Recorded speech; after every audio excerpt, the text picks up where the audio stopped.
228 a.C. Elique, Hispania, a unas millas del campamento de Amílcar Barca. Hoy es el día de la muerte de Amílcar, pero nuestra historia comienza al amanecer.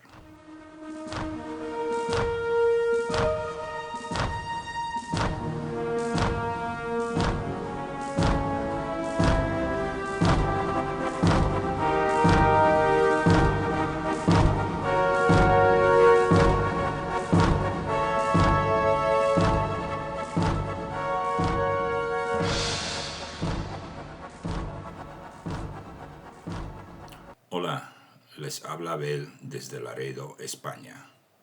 Bienvenidos a mi podcast El Cuento de Roma. Episodio 86, El Tratado del Río Ebro. Durante 9 años la familia Barca había estado conquistando Hispania, acumulando riquezas, subyugando tribus o forjando alianzas, en resumen, construyendo su propio imperio dentro del imperio de Cartago. Esta mañana no había razones para pensar que hoy sería diferente. Los oretanos se acercaban al campamento que Amílcar había preparado para la ocasión. A pesar de la relación históricamente tensa con los cartagineses, Amílcar, el padre de Aníbal, no sospechaba ninguna traición. ¿Por qué lo traicionarían cuando su líder, el imponente Orizón, estaba a punto de formar una alianza beneficiosa para ambos? Asdrúbal, conocido como el Bello, ya estaba al mando de las tropas. Todos desayunaron muy temprano, incluso antes de que el cielo se tornara rosado en el este, y los mercenarios, al igual que los demás, estaban en sus puestos. Estaban preparados para cuando los oretanos cruzaran la última de las empinadas colinas que se parecían más a dientes de fósiles que a montañas de la región. 9 años atrás, allá por el 237 a.C., Amílcar notaba esas colinas, notaba cada una de ellas, pero eso era entonces. Mucho había cambiado desde entonces. Sus hijos habían crecido, su territorio se había expandido y los romanos lo observaban desde Italia con creciente sospecha. Mientras tanto, los pueblos de Hispania estaban formando sus propias conclusiones sobre estos cartagineses extranjeros que habían llegado por la fuerza desde más allá de las columnas de Hércules. Y bueno, si Amílcar hubiese prestado atención hoy, tal vez habría oído esas mismas olas diciéndole: «Huye mientras puedas, insensato, es una trampa». Pero esas cosas nunca pasan. A menudo los que están a punto de morir no lo creen o confunden esa voz con la de un demonio o un dios que los tienta a mostrar cobardía. Y esas personas no muestran cobardía, ya sea porque realmente no sienten miedo o porque fingen no sentirlo, lo cual en realidad aquí no importa. Si no me creen, mis queridos oyentes, pregúntenle a Julio César cuando caminaba hacia el teatro de Pompeyo en aquel famoso día que hoy llamamos Idus de marzo. O pregúntele a Kennedy cuando optó por usar coches descapotables con el propósito de que la gente lo viera. Su único motivo era conseguir más votos en un estado tradicionalmente republicano para las próximas elecciones, pero aquel día lo mataron en uno de los asesinatos más debatidos del siglo pasado en los Estados Unidos. Todos sabemos lo que pasó aquel día en Dallas, Texas, en el 63. Ya, sigamos. Por cierto, Elique se deletrea H-E-L-I-Q-U-E,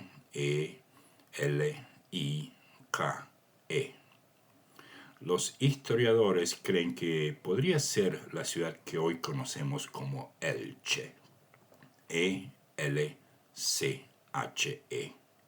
Sin embargo, esto no está confirmado. Según Tito Livio, en su libro 21, la fortaleza era una ciudadela en una imponente formación rocosa. Además, el mismo Livio sugiere que la muerte de Amílcar pudo haber ocurrido cerca de un lugar llamado Acraleuque, que hoy correspondería a Alicante. Bueno, abrimos un breve paréntesis porque ese mismo año, el 228 a.C., ocurrieron otros eventos. Un griego originario de la isla de Rodas llegó a Hispania cantando y compartiendo profecías a quien quisiera escucharlas. Algunos se reían, otros prestaban atención. Entre sus predicciones estaba que una ciudad en Hispania aliada con Roma pronto caería y que otra ciudad, también con importantes vínculos con Roma, vería la caída de un gigante tan grande que sus restos aplastarían a muchos dentro de esa ciudad. Ambas profecías se cumplieron. La ciudad en Hispania era Sagunto, y ese gigante tan grande era el coloso de Rodas, que se derrumbaría en 2 años más, matando a muchos que vivían cerca de la entrada del puerto. Mientras tanto, en Egipto se había inventado un nuevo método para hacer llaves y cerraduras. Estas llaves, conocidas como llaves maestras, aparentemente podían abrir las cerraduras de múltiples puertas, cofres o candados. Profundizaremos más en esto en el episodio 95, titulado Lucio Postumio Albino, porque para ese entonces estas llaves se habían hecho famosas en Roma, especialmente después de la desastrosa derrota en Canas. En Roma, los cónsules eran Quinto Fabio Máximo, conocido como Cunctator, cuyo nombre fue título de nuestro reciente episodio 83, y Espurio Carvilio Máximo Ruga. Tanto Quinto Fabio Cunctator como Espurio Carvilio Ruga eran cónsules por segunda vez. O sea que, 1, se conocían bien, y 2, Roma no estaba en manos de novatos. Quinto Fabio Cunctator será cónsul 3 veces más, mientras que este es el último consulado para Espurio Carvilio Ruga. De este Carvilio se dice que fue el primer cónsul que se divorció en Roma durante su consulado, aludiendo esterilidad de parte de su esposa como la razón del divorcio. Pero otros estudios dicen que en realidad no fue el primer caso de tal divorcio, sino que simplemente la gente tomó su caso con más rencor y ya. En una palabra, Carvilio no le caía muy bien a la gente. En Iliria, el gobernador de la reina Teuta, un hombre llamado Demetrio de Faros, tiene pocas alternativas más que rendirse ante la abrumadora fuerza romana. A cambio, los romanos le otorgan a Demetrio una parte considerable de las posesiones de Teuta para contrarrestar a la reina. Mientras tanto, el ejército romano desembarca más al norte en un lugar llamado Apolonia. Se siguen dirigiendo hacia el norte, sometiendo una ciudad tras otra y sitiando Shkodra, la capital iliria. Shkodra se deletrea S-H-K-O-D-R-A.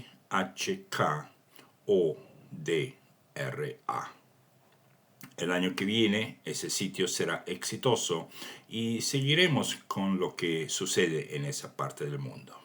Bueno, ahora cerramos este paréntesis y vamos rápidamente a nuestra palabra en latín.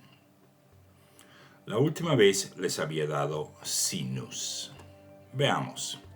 En latín, sinus, que es un sustantivo, significa curva, pliegue o hueco. La misma raíz dio origen a la palabra sinuoso, algo que tiene pliegues. Simple, ¿verdad? Ahora vamos a la palabra en latín para este episodio. Esta vez les voy a dar la palabra veto. V-E-T-O. Así es, la palabra es veto. 4 letras. Claro, todos sabemos lo que es el veto, pero ¿qué exactamente significa esa palabrita en latín? Y aquí les doy un pequeño dato, una ayudita. En latín no equivale a una palabra, sino a una oración gramaticalmente completa, a pesar de que consta de una sola palabra. Entonces, veto para todo el mundo esta vez, y esta es la parte del episodio donde quiero invitar a todo el mundo a que se nos unan al podcast visitando nuestro sitio web y nuestro sitio de Patreon. El sitio web, como no podría ser de otra manera, es elcuentoderoma.com y el sitio de Patreon es patreon.com/ecdr. Ahora sí, volvamos a nuestro cuento.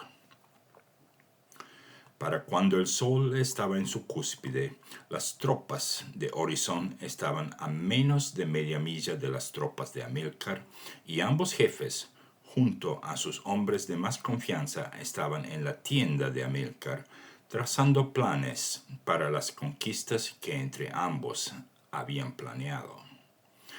Ni Sagunto ni el río Ebro estaban incluidas en esas negociaciones, y en lugar de ello, el enorme Oretano y el sagaz cartaginés hablaban de repartir territorios de tribus hispanas, de poblados regionales, de accesos a las minas de plata y sus ríos colindantes, y de las rutas por las cuales esa plata podía ser transportada de la manera más eficaz. Y por alguna razón Amílcar no notó que a medida que iban cortando el mapa dibujado sobre un cuero de buey, como si fuese una pizza gigante, Orizón fingía quejarse de que el cartaginés se estaba llevando las mejores partes del trato para inmediatamente aceptar las propuestas que más le convenían a Amílcar. Casi sin excepción alguna, las minas de plata venían siendo divididas de tal manera que le quedaban más cerca al viejo general que al jefe de los oretanos. Y poco a poco la desconfianza de Amílcar comenzó a dar paso a un feeling de complacencia, casi como una canción de cuna que envuelve a un niño antes de dormirse. ¿Acaso ese día, habrá pensado Amílcar, los dioses están de mi lado y ya? Aníbal estaba afuera de la tienda, pero Asdrúbal el Bello dentro de la tienda suponía que esos regalos de parte de Orizón probablemente se debía al hecho de que los oretanos estaban en apuros de comenzar conquistando, fuese lo que fuese, y que por eso no les importaba darle más a Amílcar, con tal que pudiesen salir a hacer lo suyo bien pronto. Y así, pronto, comenzaron a almorzar frente a la tienda, lo cual nos es transmitido por Tito Livio. De hecho, tanto Polibio como Livio están de acuerdo que la reunión entera era una farsa, para simplemente hacer que Amílcar y sus hombres bajen la guardia. Y eso fue lo que sucedió. La trampa se cerró y el mundo se les puso de negro a los cartagineses. Los detalles de todo lo que ocurrió a continuación nos son desconocidos, pero existen dos mayores versiones en cuanto al final de la vida de Amílcar Barca. En una de ellas se dice que Amílcar, que estaba tratando de ocupar la ciudad de Elche, Pero, como la ciudad acababa de recibir esfuerzos, él aceptó la visita de Orizón para ver si éste le podía ayudar. Obviamente, eso falló, y durante la huida, Amílcar se ahogó en un río. La otra versión nos viene de un hombre llamado Juan Sonaras, quien fue en su tiempo uno de los jueces más importantes del Imperio Bizantino y quien luego se convirtió en monje para dedicarse a escribir.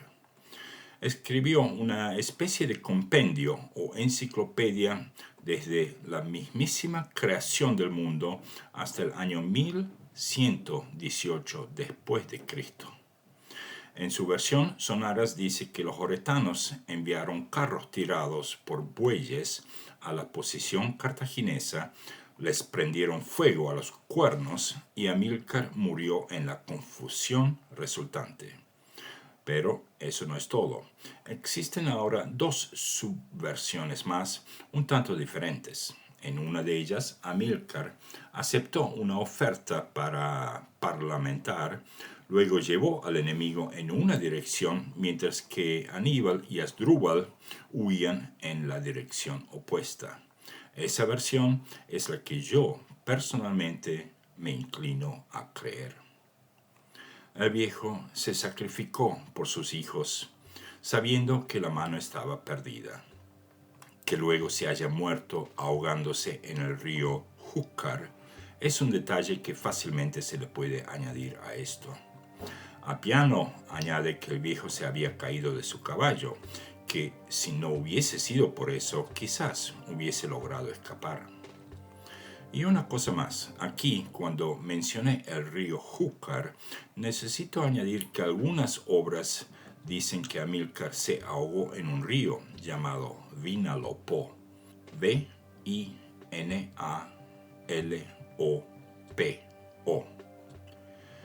¿Quién sabe?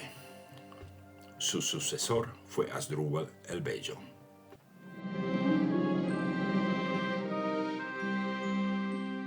Entonces el liderazgo pasó a Asdrúbal el Bello, quien estaba casado con la segunda hija de Amílcar. A diferencia de su suegro, Asdrúbal prefirió consolidar las áreas que habían sido conquistadas en lugar de continuar con una política expansionista. Esto lo llevó a concluir un tratado con Roma que establecía la frontera entre los dos poderes en el río Ebro. Fue asesinado en el año 221 a.C., momento en el cual el poder pasará a su cuñado Aníbal. Entonces, muy rápidamente veamos todo esto una vez más con un poquito más de claridad. Es así. Amílcar, padre de Aníbal, tuvo primero 3 hijas y luego 3 hijos. En ese orden. Así es. Primero tuvo 3 muchachas y luego 3 muchachos. Y se sabe que la más joven de las chicas nació en el mismo año calendario que el primero de los 3 hijos. O sea que la tercera hija debe haber nacido muy al principio del año y la esposa de Amílcar se queda embarazada muy pronto después de eso y ahí nace Aníbal bien al fin de ese mismo año. Después de eso nacen Asdrúbal y años más tarde Magón. Y por favor no confundan a Asdrúbal, hijo de Amílcar y hermano de Aníbal, con el otro Asdrúbal, yerno de Amílcar, conocido como Asdrúbal el Bello. Asdrúbal el Bello es el que se casó con la segunda de las 3 hijas de Amílcar.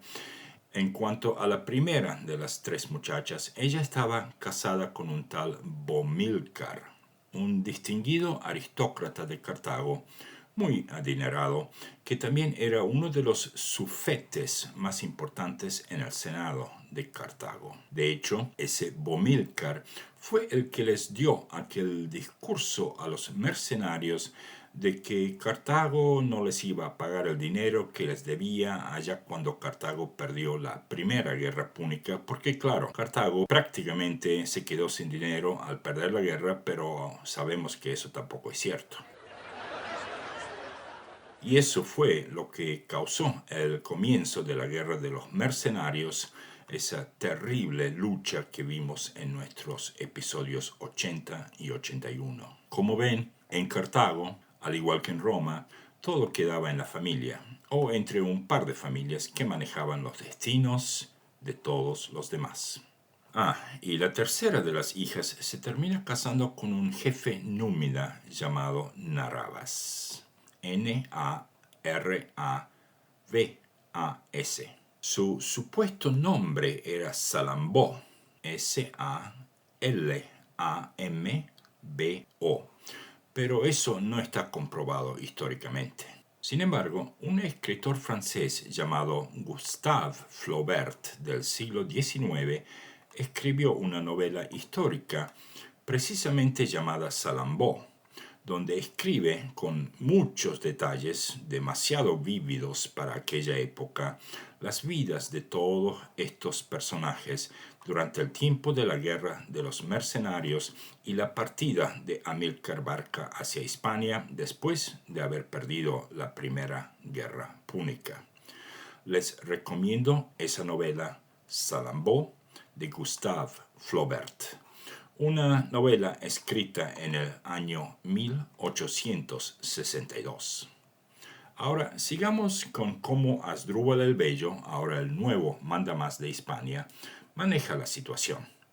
Ya dijimos que él era mucho más diplomático que su suegro y que a pesar de haber sido descrito como una persona que disfrutaba del maltrato y el sufrimiento de sus enemigos, él se concentró en mantener lo que su suegro ya había conquistado y reforzar las fronteras antes de seguir con la expansión dentro de la península hispánica. Esas fronteras eran el río Guadalquivir de un lado y el río Segura del otro lado. Durante esos años, su esposa, hija del viejo Barca, fallece y él se casa con una princesa de una de las tribus locales, siempre trabajando en el fortalecimiento de las relaciones entre Cartago y los pueblos que vivían en la península. Y ese mismo año los romanos volvieron a visitar la península para ver qué estaba pasando en Hispania. Recordemos que la última vez que fueron a investigar, el viejo Amílcar les había tapado la boca a los romanos cuando les dijo algo como: «Hey, estamos tratando de hacer dinero aquí para poder pagar la deuda que tenemos con ustedes por haber perdido aquella guerra en Sicilia. Seguro que eso no está prohibido, ¿verdad?» Así que, claro, los romanos se tuvieron que ir sin poder siquiera hacer más preguntas. Bueno, esta vez volvieron a visitarlos porque ciertos griegos de 2 ciudades fueron a Roma a quejarse. Fueron al Senado, pidieron una audiencia y declararon que la expansión de estos púnicos les estaba arruinando el negocio a todos los colonos griegos y a otros también. Esa gente venía de la ciudad de Sagunto y de otra colonia más, mucho menor, llamada Emporio, la cual quedaba muy cerca de donde los Pirineos separan Francia y España hoy en día. Entonces, los romanos, curiosos de por qué estos colonos acudían a Roma por ayuda, ni 2 por 3 enviaron gente a ver qué era lo que estaba sucediendo. Y así fue que cuando llegaron a Hispania terminaron firmando un tratado con Asdrúbal el Bello. Pero les quiero dar más detalles de eso en unos minutos porque quiero que primero escuchen lo que va a suceder en 2 años, o sea, 2 años después de firmar ese tratado. Veamos. Asdrúbal el Bello obviamente tenía enemigos y obviamente tuvo tribus a las cuales, no pudiendo hacer un trato que les conviniese, terminó eliminando o subyugando por la fuerza. Y así, un buen día, le toca enfrentarse con un tal llamado rey Tagus. Sí, Tagus, como el río. No voy a entrar en detalles cómo ocurrió todo eso porque al final y al cabo esto es un podcast de Roma y no de Cartago, pero Asdrúbal terminó crucificando a ese rey Tagus. No se sabe si esto fue con o sin crueldad, pero sí se sabe que un esclavo de ese rey Tagus, escondiendo un puñal dentro de sus ropas, logró aproximarse a Asdrúbal lo suficiente como para, de un salto, supongo, clavarle el puñal en el pecho. Ahora, si era un esclavo o no, pues simplemente nos basamos en las palabras de nuestro querido Tito Livio. Naturalmente, si ese puñalazo fue uno solo o dos o más, nadie lo sabe, pero sí se sabe que el esclavo logró matar a Asdrúbal y que no intentó huir. Según casi todos los autores, cuando los guardaespaldas de Asdrúbal lograron separar a ese esclavo del cuerpo de Asdrúbal, el cartaginés ya estaba muerto y el esclavo pedía en voz alta que lo crucificaran a él también, igual como crucificaron a su amo, el rey Tagus. Según el autor Silio Itálico, este fue el destino de aquel esclavo. Un espectáculo atroz de ver e incluso de contar. Sus tendones, cruelmente estirados, se tensaban todo lo que el tormento permitía. Cuando perdió toda su sangre, sus huesos calcinados humeaban todavía junto a los miembros consumidos. Pero su ánimo permanecía intacto, sobrellevaba el dolor, lo despreciaba y, como si fuese un mero espectador, reprochaba a los torturadores su agotamiento y a grandes gritos reclamaba para sí el suplicio de la cruz, lo mismo que su amo. De Silio Itálico vamos a hablar un poco más en nuestro episodio 90, la Segunda Guerra Púnica, porque ese hombre escribió muy extensivamente acerca de esa guerra. Por lo pronto, les quiero decir que este Silio Itálico nació en Hispania, pero era oriundo por parte de sus padres de la misma ciudad que Tito Livio, es decir, Batavia, la Padua de hoy. También vivió durante el mismo siglo que Tito Livio, aunque dudo que se hayan encontrado ellos dos cara a cara. Entonces, más de él en nuestro episodio 90 y ahora vamos al tema principal del episodio y quiero empezar con la siguiente pregunta.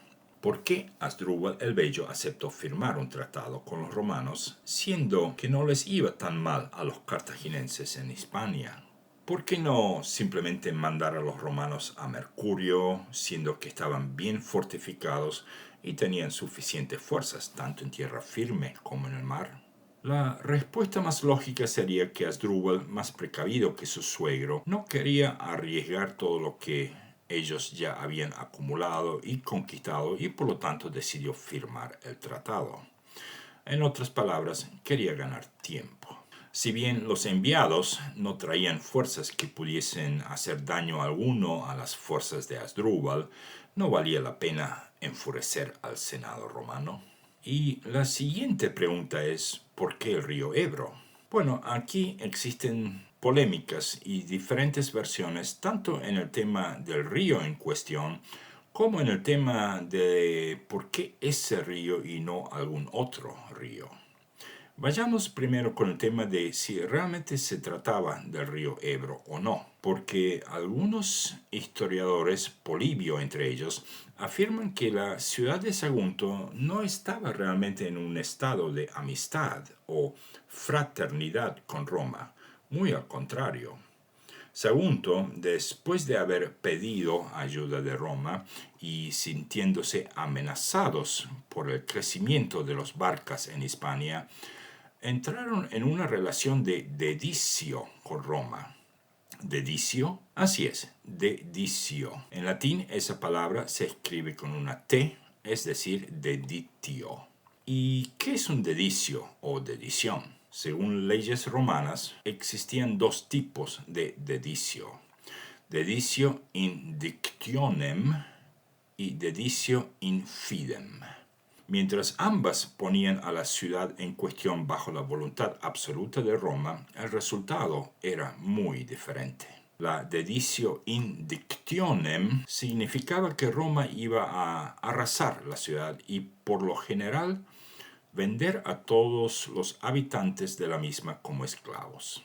El deditio infidem significaba que Roma se apropiaba de los bienes y las personas de la ciudad y posteriormente se restituían con la condición de dejar establecido un stipendium, un tributo fijo, regulado por el gobernador romano, así como levas de personas para tropas militares de los ejércitos romanos. Roma también recibiría víveres a un precio estipulado de antemano.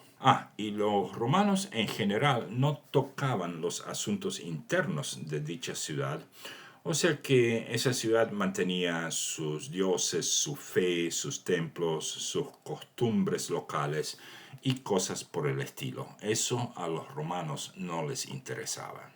La última de las características de un deditio infidem era que Roma por lo general saldría en defensa de esa ciudad si ésta se veía amenazada por otro poder en la región. Y un ejemplo clásico era la ciudad de Messina en Sicilia, cuando les pidieron ayuda a los romanos con aquella amenaza de los mamertinos, algo que vimos en nuestro episodio 64. Ahora, obviamente podemos deducir que Sagunto entró en una relación de dedicio infidem con Roma. Y entonces, para volver al tema que nos llevó por esta rama, Asdrúbal, sabiendo que Sagunto había entrado en una relación así con Roma, pues no quería crear más problemas de los que ya venía teniendo, así que firmó el tratado. Entonces, no era que Sagunto era una ciudad verdaderamente aliada de Roma, tampoco era una ciudad llamada amiga de Roma, como por ejemplo Siracusa en Sicilia. Era una ciudad en un estado de dedición o deditio infidem, punto y aparte.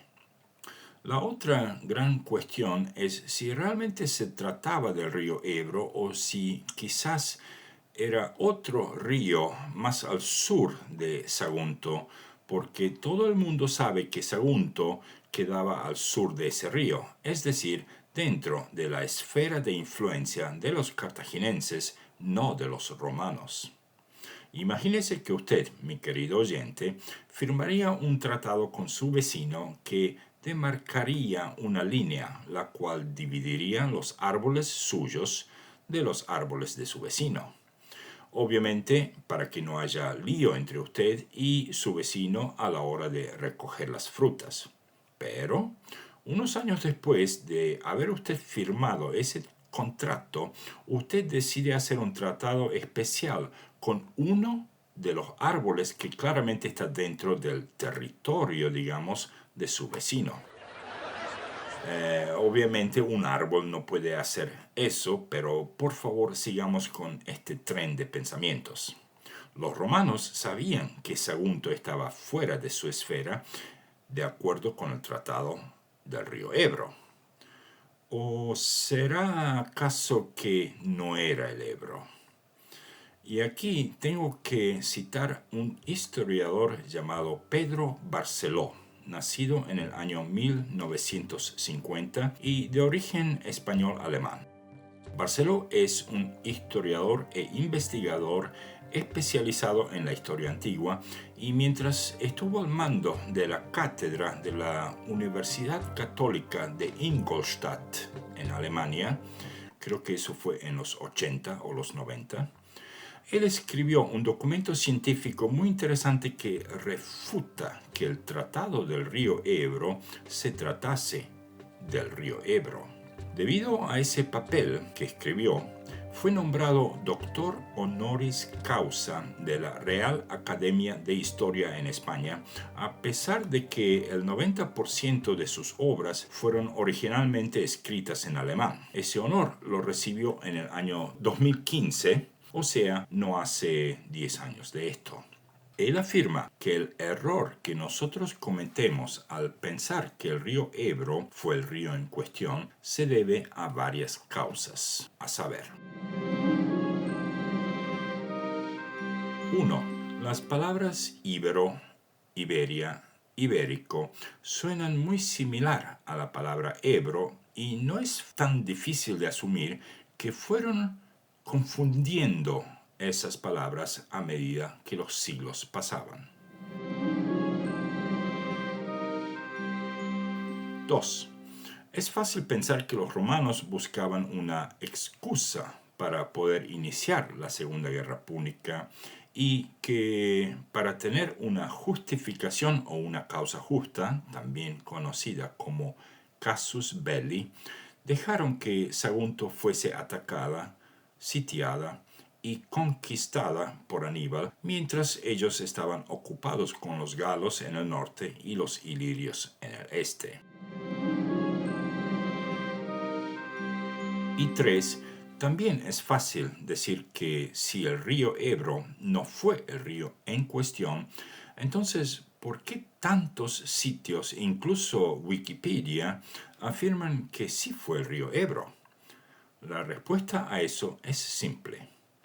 La investigación de Pedro Barceló es tan reciente que su teoría aún no se ha propagado exitosamente a través del mundo y es muy posible que por décadas historiadores se nieguen a aceptar que aquí estamos hablando de otro río y no el río Ebro.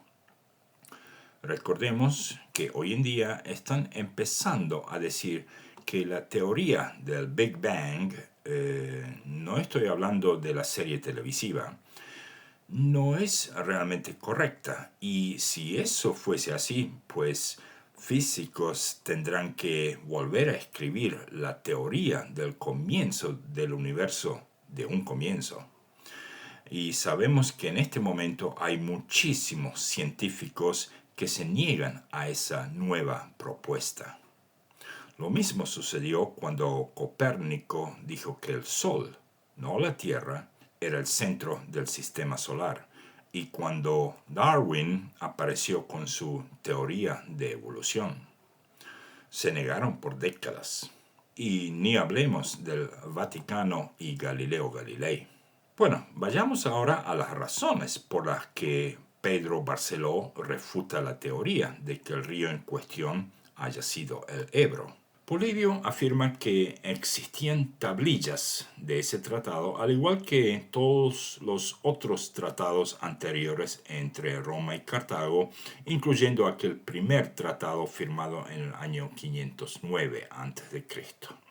En este tratado afirman que Aníbal marchó hacia el norte para llegar a la ciudad de Sagunto, a la cual asedió días después de haber cruzado el río que demarcaba la frontera entre Roma y Cartago. Ajá, pero sabemos que el Ebro está al norte de Sagunto. Entonces, ¿cómo pudo cruzar el río y llegar a Sagunto después? También dice muy claramente que el río que había cruzado estaba a pocas millas de marcha desde su fortaleza en Acraleuque, es decir, Alicante. Yo sé que va a haber gente que me va a insultar aquí y que van a decir que sí es el río Ebro, pero hoy por hoy, y hasta que alguien no haga de juez supremo en este asunto, yo personalmente me inclino a pensar que más que el Ebro, aquí se trata del río Segura. Así es, mis queridos oyentes, el río Segura, que ya sabemos que junto al Guadalquivir servían de frontera entre la parte de Hispania conquistada por Cartago y la parte que aún no era conquistada. De todas maneras, dejen comentarios por favor, que esto es un tema que da para mucho. En cuanto a nuestra saga familiar, vamos a hacer un breve paréntesis durante este episodio y el siguiente, porque como muchos de nuestros oyentes originales saben, hay un espacio de varios años, muchos años, entre nuestro último episodio y este. Y no quiero que nos ahoguemos entre nombres de cónsules, generales, apellidos, gentes romanas y todo lo demás. Por ahora, esto cierra el tema del Tratado del Río Ebro, que si bien lo dejo como una polémica, da para mucho más. Pero de eso vamos a hablar más tarde, mucho más. quiero reestablecer un ritmo, quiero reanudar estos episodios viejos y ya. Sí, vamos a tener a la saga familiar, pero no durante este episodio. Así de simple. Y ahora la única pregunta que nos queda es esta. ¿Por qué los romanos hicieron este tratado? Y la respuesta también es muy simple y tiene que ver con el episodio que viene, llamado episodio 87, la batalla de Telamón. Así es, los romanos consideraban que la amenaza del norte de Italia era tan urgente que por el momento, repito, por el momento, era algo de mayor emergencia que Cartago o lo que Cartago hacía en Hispania. Entonces, la postura oficial de este tratado era simple. El Tratado del Ebro fue un acuerdo firmado en el 226 a.C. por Asdrúbal el Bello de Cartago y la República Romana, que estableció ese río como frontera entre ambas potencias. Según el tratado, Cartago no se expandiría al norte del Ebro y Roma no lo haría al sur. En algún momento después del 226 a.C., Roma se alió con Sagunto, ubicada al sur del Ebro, y Polibio menciona que Aníbal buscaba un pretexto para la guerra y la alianza romana con una ciudad al sur del río se lo proporcionó. Tras consultar con el Senado cartaginés, Aníbal atacó Sagunto, lo que llevó a un asedio de 8 meses. El Senado romano envió embajadas para exigir que Cartago entregara a Aníbal, pero los cartagineses rechazaron la demanda, afirmando que los saguntinos habían iniciado el conflicto. Y 2 cositas más. 1.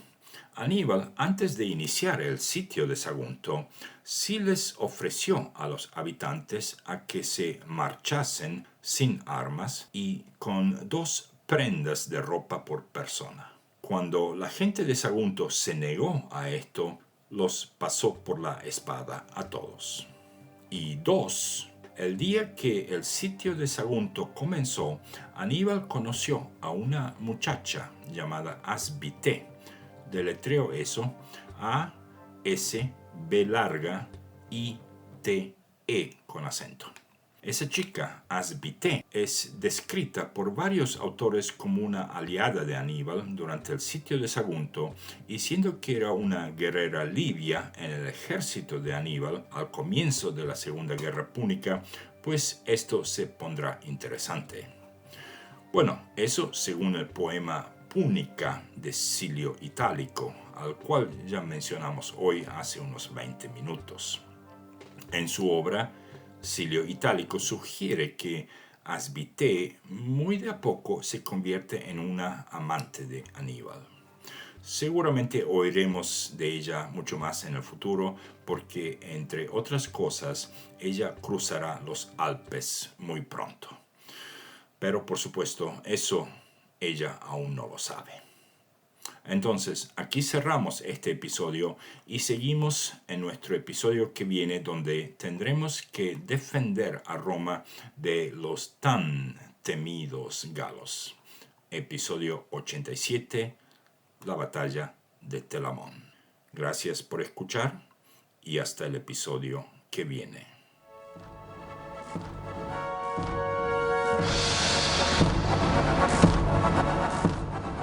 Quiero dar gracias muy especiales aquí en Laredo, España, a Jesús, Sara y Lorena. Que Dios los bendiga. Este episodio consta de 5.127 palabras.